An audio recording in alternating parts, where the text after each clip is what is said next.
This is Unit 4, Algebra 1 Review, Chapter 7. We're going to do numbers 21 through 23. This is from page 431.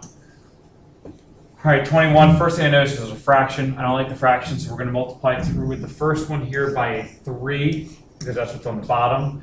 So this is going to give me negative 3x plus y is equal to a negative 18. I'm just going to multiply each one of these by a 3 when you do that.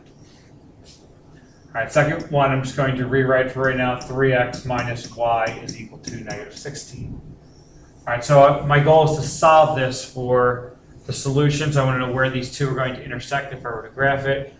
I'm going to solve this by elimination because it is already set up for me. So elimination, you add them together. You want one of the variables to cancel out. Here, both of them are going to cancel out. So I'm left with 0 on the left side. Sometimes students are confused as to, well, what do you have left? Well, 0 equals negative 34. And to think yourself, does 0 equal negative 34? Well, of course not. No, it doesn't. So this one just has no solution. This is one of those different ones. It's a little bit odd compared to some of the other ones. You don't get an answer. So that one's no solution. All right, so let's jump to 22.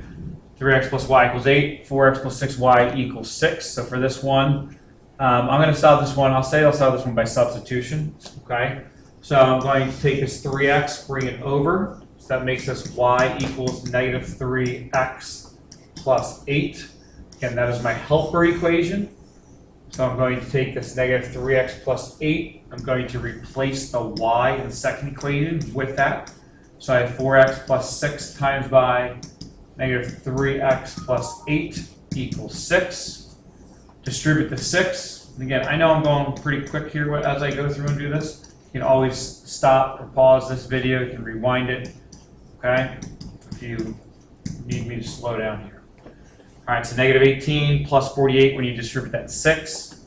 4x minus 18x is a negative 14x plus 48 is equal to 6. Subtract your 48 to both sides. You get negative 14x is equal to negative 42. Divide by your negative 14, and you get x is equal to a positive 3. That's half my answer. Plug that back into the helper equation. So y equals negative 3 times 3 plus 8. Y equals negative 9 plus 8. So y is equal to negative 1. So this one's different than 21. This one we actually got an answer. 3, negative 1. Last one here for this video, 23. 3x minus 4y equals 8. Again, first thing I noticed is the second one has a 2 on the bottom, so I want to multiply by 2 there. First one I'll just rewrite. 3x minus 4y is equal to 8. Second one, when I multiply through by 2 to everything here, I'm going to get 9x minus 12y is equal to 24. So if I want to solve this by elimination, it is not set up. If I add that together, things will not cancel out. All right, so say I want to eliminate my x's here. This is a 9. I need that to be a negative 9. So I'm going to multiply this top one here by a negative 3. That means I multiply everything by negative 3.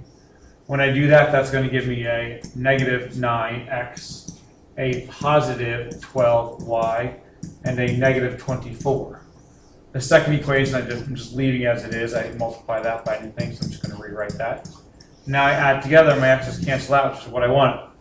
But if you look, the y's cancel out and the 24's cancel out, so I'm left with just 0 equals 0.